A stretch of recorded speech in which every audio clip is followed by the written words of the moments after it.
Mga kwento ni Felmo.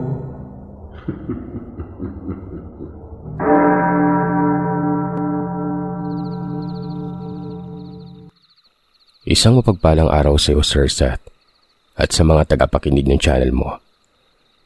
Ako si Shaina, at nais kong ibahagi sa inyo ang karanasan ng aking tatay sa kanyang mga nagdaang kasintahan bago niya nakilala at pinakasalan ng aking ina. Base sa kwento niya, medyo may pagkababaero ang tatay ko. Dahil na rin sa matindi niyang karisma kung kaya't nasuyod na halos niya ang mga probinsya kung saan nagkaroon siya ng maraming nobya. Isa na roon si Camilla, kaakit-akit na dalaga na buhat sa probinsya ng Samar. Sa unang pagkikita nila ay naakit ang tatay Sigmundo ko sa kanya noong nagbakasyon ito sa kanyang malayong kamag-anak sa Samar. Pero bigla namang dumating ang kasintahan niyang si Melinda na tubong antike at nahuli niya sa akto ang tatay ko na kahalikan si Camilla noon. Nagkaroon sila ng matinding away at doon kinabahan ng aking ama para sa kanyang kaligtasan. Sige, kung hindi mo ititigil ang panluloko mo sa akin at hindi ka makikipaghiwalay sa babaeng yan, ako na mismo ang gagawa ng paraan para magdusa siya. Banta ni Melinda na puno ng galit at poot. Kinabukasan ay umalis si Melinda at nadiskubre ng tatay ko na itinuloy pala nito ang kanyang matinding pagbabanta. Trinangkaso, nagkaroon ng maraming mapupulang pantal sa katawan si Camilla at bigla na lamang siyang nanghina sa hindi malamang kadahilanan. Wala naman siyang ibang mapaghinalaang kaaway ni Camilla dahil mabait at pala kaibigan nito. Kaya malakas ang kutob ng tatay ko na si Melinda ang may kakayahang gumawa nun. Dahil bukod sa malaki ang galit niya kay Camilla dahil sa pang-aagaw nito sa aking ama, inisip niyang mang-aagaw at karibal ang dalaga. Kaya gumawa siya ng paraan para takutin ito sa pamamagitan ng itim na mahika. Hindi naman kasi lingid sa kaalaman ng aking ama na merong dugo o merong kung ano sa angkan ng kanyang kasintahan nun na si Melinda. Humingi ng tulong ang tatay ko sa kaibigan ng kanyang tiyahin ni si Mang Poldo na buhat sa Pampanga na isang albularyo at kilalang mangkukusim na gumagamit ng espiritu para makapanakit ng biktima. Isiniwalat nito sa tatay ko na isang uri ng mangguguyam, si Melinda, na may kakayahang lumikha ng kapangyarihan para magkasakit ang biktima sa pamamagitan ng mas malalang usog o balis. Gumagamit siya ng orasyon na tinatawag na palipad hangin. Bumubulong siya ng dasal sa hangin direkta sa biktima na nagkakaroon ng malubhang sakit o naging mistulang baliw o nasisiraan ng ulo. Ang ibang mangguguyam ay humihigop ng lakas ng naturang biktima, tulad ng mga bampirang gumagamit ng kung anong telekinesis o paraan ng pagkontrol sa pag-iisip. Inalok niya ang tatay ko kung gusto nitong magpadala ng espiritu si Mang Poldo para saktan si Melinda. Pero tumanggi ito. Nakiusap siya na kung maaaring gumawa ng orasyon si Mang Poldo para mailabas niya ang kanyang espiritu at makapaglakbay sa lugar na pinuntahan ni Melinda at makapakiusap niyang itigil na nito ang ginagawa kay Camilla. Pumayag naman si Mang Poldo at isinagawa nila ang ritual sa sarili nitong pamamahay. Kwento sa akin ng tatay ko, kumawala o mano ang katawan niya sa kanyang kaluluwa. Naglakbay sa kung saan naroroon si Melinda. Dinalaw niya ito sa bahay nito sa kanyang panaginip. Pinakiusap niya dito na itigil at wakasan na ang pangkukulam kay Camilla, kapalit ang pakikipaghiwalay niya sa isa pang kasintahan. Pumayag naman si Melinda at dahil doon ay bumalik ang tatay ko sa piling ng kanyang dating kasintahan. Nakipaghiwalay siya kay Camila, kahit na masakit sa kanyang damdamin para mailigtas ito sa kapahamakan. Malaki ang galit ng naturang dalaga at pagkatapos nilang maghiwalay ay hindi na sila muling nagkita noon. Kaya lang, nung naging matapat na ang tatay ko kay Melinda ay mas lalo siyang kinakitaan ng matinding paghihigpit. Naging overprotective, silosa, at gusto ng dalaga ay siya parati ang masusunod sa kanilang relasyon. Minsan pa niyang nahuli ito na nilalagyan ng kakaibang likido ang inumin niyang kape. At malakas ang kutob niyang gayuma yon. Kaya tumakas siya sa tinitirahan ni Melinda. Nagtago ng ilang buwan hanggang sa nawalan na sila ng komunikasyon. Nagtungo naman ang tatay ko sa probinsya ng Bukidnon, kung saan nagtrabaho siya bilang magsasaka sa palayan na pag-aari ng mayamang hasyendero. Doon niya nakilala ang marikit at maalindog na anak ng hasyendero na si Sarita. Napakaswerte naman niyang lalaki dahil naakit sa kanyang naturang dalaga. Pero natakot ang tatay ko na manligaw nun dahil isa lamang siyang hamak na magsasaka at wala siyang maipagmamalaking lupain o kayamanan sa dalaga, pero hindi yun yung tinitingnan ni Sarita. Naging mas matimbang ang nararamdaman niya para sa tatay ko. Nakikiayon naman ng tadhana dahil pumabor sa kanya ang mga magulang ng dalaga. Natuwa pa sila at humanga sa angking pagtsatsaga at kasipagan ng tatay ko noong kabinataan pa niya, kaya naman hindi na naghagad na kayamanan ng pamilya ni Sarita buwat sa kanya. Hindi nagtagal, may kumalat na epidemya sa bukid. Maraming mga hayop, gayon din ang mga tao na nangamamatay. Pero dumako ang isang gabi. May dinukot na dalaga sa isang gubat. Natagpuan na lamang siya noong mga kasunod na araw. Nawakwak ang tiyan. Nakalabas ang mga laman loob pero walang puso at atay. Karumal-dumal umano ang nangyari nun. Pinaniniwalaan ng mga magsasaka na aswang umano ang may kagagawan ng pangyayari at hindi ang epidemya. Malakas ang paniniwala nila na ito lamang ang nilalang na posibleng gumawa ng karumal-dumal na krimen dahil ang mga aswang ay kumakain ng puso at atay ng tao. Unless siguro may iba pang mga hayop na ligaw o yung mga hayop talagang na kayang pumatay ng tao noon. Nasundan pa ang naturang pangyayari. Dumami ang mga nangawala at nangamatay na residente. Kaya pinagsususpetsahan ng mga magsasaka ang iba't ibang dayo sa lugar. Minsan pa na napaghinalaan ng tatay ko dahil parati siyang nakikitang lumalabas sa tuwing sumasapit ang gabi. Paliwanag naman niya ay nagkakaya siya ng kawayan na pambakod sa bahay na kanyang tinutuluyan. Isang gabi, nagmatsyag ang ilang kalalakihan. Nagtago sila sa halamanan patungo sa may gubat. Nang may nasabat silang binatilyo na nag-iisang naglalakad patungo sa may bundok. Napansin nila sa kalangitan ng isang babaeng halimaw na meron umanong malalaking pakpak na parang may sapaniki. Nakakatakot ang kanyang anyo. May mahaba siyang mga tenga, matulis na kuko at pangil. Lumilika siya ng kakaibang ingay, mabalahibo ang kanyang katawan. Dahil doon ay naghanda sila ng mga matutulis na kahoy. Nangamba sila at inisip na kung hahayaan pa nilang makalipad ito sa ere, ay malamang na marami pang buhay ang maaari nitong mapatay, kaya gumawa na sila ng aksyon. Natangay ng aswang ang binatilyo, pero nasibat siya sa bandang binti na lumikha ng sariwang sugat. Hindi nahuli ng mga kalalakihan ang nilalang dahil mabilis siyang bumagwis, tangay ang binatilyo sa ilalim ng kabilugan ng buwan.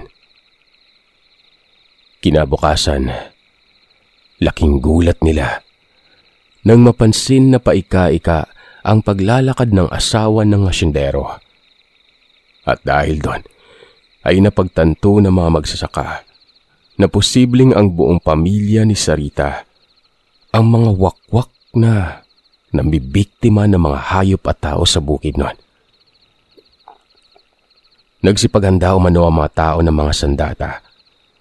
Binigyan naman ang tatay ko ng matandang magsasakang si Mang Pepe ng mutya ng salsagan at tinuruan siya nito kung paano gamitin ang pangwantra sa aswang. Ginabayan niya ang tatay ko bago pa sila sumabak sa matinding sagupaan.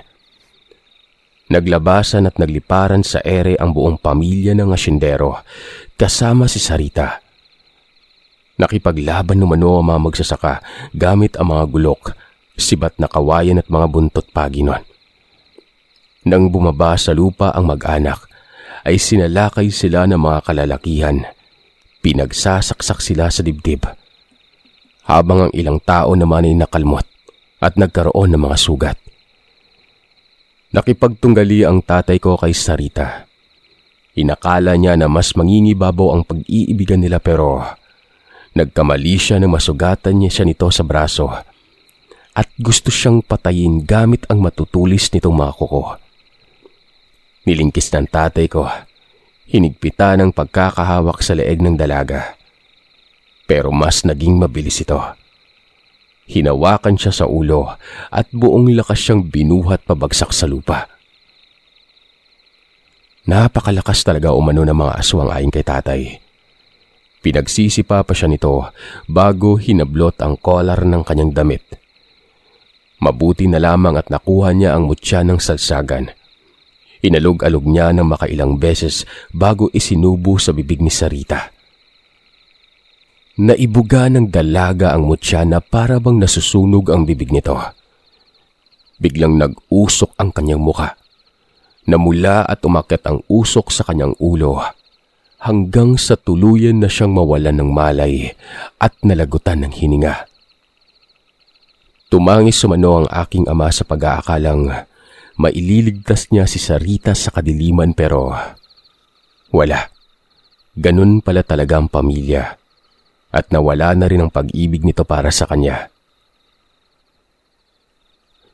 Natalo umano ng mga natitirang magsasaka ang buong pamilya bago pa sumapit ang bukang liwayway. Halos pagod na pagod umano ang lahat sa magdamagang engkwentro na yon. Kaya minabuti na lamang nilang magsipagbalikan sa kanilang mga tahanan. Nagkaroon ng kasaganaan at kapayapaan ng bukid kasabay ng mga pag-aani ng palay. Nalumbay na naman ang puso ng aking ama at nangulila siya sa pagkasawi ng babaeng minahal niya. Minabuti na niyang umalis sa bukid noon at maghanap ng kanyang kapalaran sa panibagong probinsya. Inisip niya na baka doon na niya matatagpuan ang swerte niya sa trabaho, gayon din sa pag-ibig noon. Hindi nga siya nagkamali sa kanyang mga inasama. Nagtungo naman siya sa probinsya ng Rizal at doon naman niya nakilala si Geneva na aking nanay. Anak naman siya ng manghihilot at kumadrona. May malaki silang babuyan at mga negosyo ng paghahayupan. Gayun din yung pagninegosyo ng mga bag at basket. Naging malapit si tatay sa kanya noong naging tauhan ng tatay ko sa isang malawak na rancho ng kaibigan ng kanyang mga magulang. Kapitbahay pala ang pamilya ng nanay ko, kaya madalas silang nakakapagkwentuhan at binabahagian na rin siya ng merienda at pananghalian ng aking ina. Kaya naman lalo na siyang nahulog ang loob dito. Walang araw na hinahanap-hanap niya ang nanay ko at tila nabuhay na muli ang kanyang nangungulila at nalulumbay na puso. Ang nanay ko ang nagsilbing inspirasyon at kasiglahan ng tatay ko para magtrabaho at mabuhay sa araw-araw noon. Hindi nagtagal, naging magkasintahan silang dalawa. Pero gaya ng mga nakaraang naging kasintahan ni tatay, may naging balakid sa kanilang pagmamahalan. May masugid na manliligaw ang aking ina na nagngangalang Dominador. At minsan na niyang inatake ang tatay ko noong nagtungo siya sa may liblib na lugar kung saan may iniutos ang kanyang amo. Naganyo itong para umanong malaking aso. Sinugod siya sa kadiliman habang nangingislap ang mga nagbabaga nitong mga mata. Mabuti na lamang at ng mga sandaling yon ay nadala ng aking ama ang kanyang malaking itak. Gayon din ang mutya ng salsagan. Nakipagbuno siya sa halimaw at walang habas niyang pinagpapalo ng kwintas kung saan nakatali ang mutya na inilapat niya sa katawan ng halimaw na yon. Nasunog ang kalahating katawan ng nilalang. Napag-alaman ng pamilya ng nanay ko ang naging engkwentro ng tatay ko sa nilalang na yon. Isiniwalat ng nanay ko na matagal na niya umanong binasted si Dominador. Simula nang malaman niya na isa itong asbo at nasaksihan niya kung paano ito pumapatay ng mga hayop sa kadiliman ng gabi. Walang alam ang tatay ko sa ganung uri ng halimaw. Kaya naman hindi na siya nahiyang magtanong sa nanay ko. Ipinaliwanag ng nanay ko na ang asbo ay nabibilang sa mga aswang na walang kakayahang lumipad. Tulad ng awok. Ang asbo ay kayang magbagong anyo tulad ng malaking aso o baboy para kumain ng laman loob ng kung anong hayop, lalong-lalo na mga tao. Nang makita niya sa may kakahuyan na bumibiktima si Dominador ng mga hayop nun, ay lubos na nabahala siya para sa kanyang kaligtasan. Inisip niya na posibleng sa mga darating na araw ay siya na ang isunod nitong patayin. Kaya naman pinilit niyang iniwasan ang binata nun. Binalaan na din niya ang kanyang mga magulang na wag nang tanggapin sa kanilang bahay ang binata at maghanda ng mga pangontra. Pero matapos nga ng banggaan ni tatay at ni Dominador, ay nagkaroon ng katahimikan at kapanatagan ng kalooban ng nanay ko. Wala ding makapagsasabi kung namatay nga ba ito o kusa na lamang lumayo. Wala nang anumang humadlang sa pagmamahalan nila ng tatay ko pero nabahala siya sa mga magulang ni Dominador na baka maghiganti ang mga nito. Kaya naman pinayuhan ng mga magulang ng nanay ko na dalhin siya ng tatay ko sa kanilang probinsya at doon na muna sila magtago. Sumunod naman ang tatay ko at doon na mismo siya nagpakasal. Pinakiusapan nila ang mga magulang ng nanay ko na manatili na sa probinsya namin sa Bataan at doon magsimula ng panibagong buhay. Dahil nangangamba din ang aking mga magulang para sa kanilang kaligtasan sa Rizal, sa takot na baka sila ang balingan ng pamilya ni Dominador. Kaya naman pumayag ang mga magulang ng aking ina. Naging masaya ang pagsasama nila ng aking tatay hanggang sa magbuntis ang nanay ko sa panganay kong kapatid na si Kuya Juanito. Pero may nagkagusto na naman sa tatay ko na dayuhan na buhat sa Batanes na nagngangalang ni Risa. Binalak pa ng kapatid niyang si Mario na isang manlalason na patay ng nanay ko. Lihim siyang nakipagkaibigan sa nanay ko at pasimple siyang pinagtimpla nito ng juice, kung saan naghalo siya ng lason sa likido bago niya ipinainom sa nanay ko. Kinutuban ng tatay ko na may binabalak na masama ang kapatid ni Risa, kaya kaagad siyang umuwi sa bahay nun at nadatnan niyang kamuntik ng inumin ng nanay ko ang naturang juice na ito. Itinapon niya ang juice at pinalayas niya si Mario sa loob ng bahay namin nun. Pinagbantaan siya ng tatay ko na kung hindi siya aalis, ay tatawag siya ng pulis at ipapabarangay nila ang magkapatid nun. Kinabukasan ay naglaho na lamang sa probinsya ang magkapatid at wala nang nakakita kung saan sila pumunta. Yun ang huling sandali na nakaengkwentro ng mahiwagang mangkukulam ang aking mga magulang. Lumaking mabait na bata ang kuya ko at sa mga sumunod naman na taon ay isinilang ako. Naging makulay at masaya ang aking kabataan at nasaksihan ko kung paano nagtagumpay ang mga magulang ko hanggang sa makapagpatayo kami ng malaking bigasan sa bayan at magkaroon na din ng malaking warehouse sa tindahan. Ang sikap at determinasyon ng mga magulang ko ang kanilang naging pundasyon para makaahon sa matinding kahirapan at mapagtapos kami sa pag-aaral noon. Nabanggit niya sa akin, Sir Seth, ni tatay na maraming beses na siyang nagsisi sa kanyang mga nagawang kasalanan sa mga nagdaan niyang nobya. Kung hindi niya pinairal ang kapusukan at pagiging mahilig sa babae, ay hindi siya makakasakit ng kalooban at hindi siya mapupunta sa delikadong sitwasyon. Pero nagpapasalamat din siya na nakarating siya sa malalayong probinsya at nagkaroon ng iba't ibang uri ng trabaho dahil marami siyang kaalaman at kasanayang natutunan, kaya hindi na siya nahirapan na sumubok na magtrabaho ng iba't ibang pagkakakitaan.